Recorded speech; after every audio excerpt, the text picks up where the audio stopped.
Hey everybody, I have got to tell you something. Last night my gaming group finished Empire of the Ghouls. We started this puppy on November 13th, 2001, 4 years and 3 months ago. Now, we weren't playing the entire time. I published games. We stopped twice to play test book-length adventures of my own.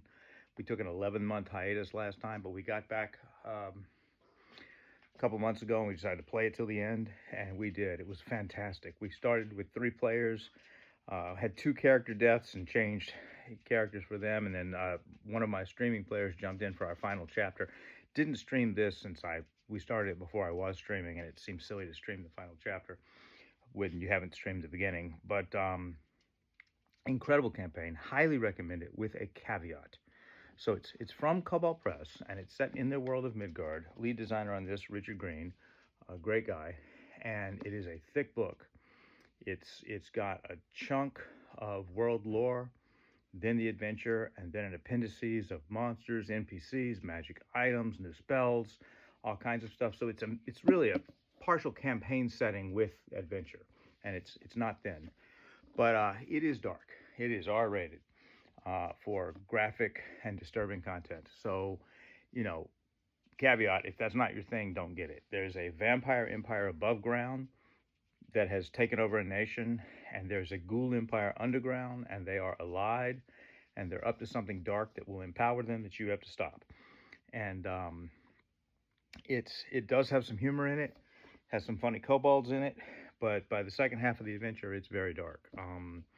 There are humans in the Vampire Empire. There's trade with the Vampire Empire, because even nations that are at war still keep trade channels open, as we're seeing. And there's even trade with the Ghoul Empire.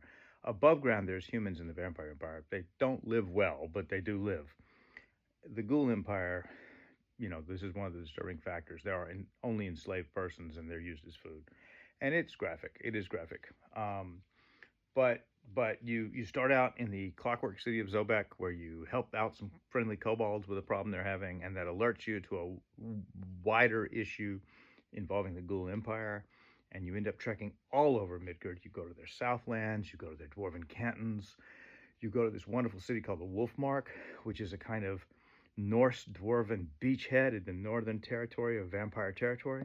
There's a lot of sneaking through occupied vampire lands.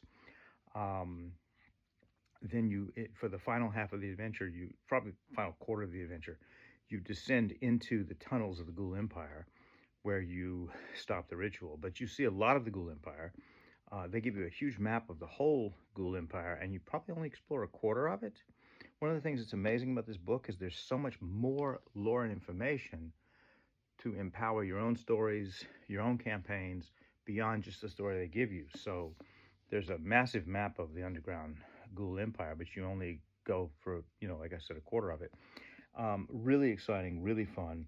I recommend everything Cobalt Press does. I'm a big fan of their world. Caveat, I have written for them a time or two. Did not contribute to this, but fantastic. If you like dark themed adventures, fantastic stuff. Highly recommend it.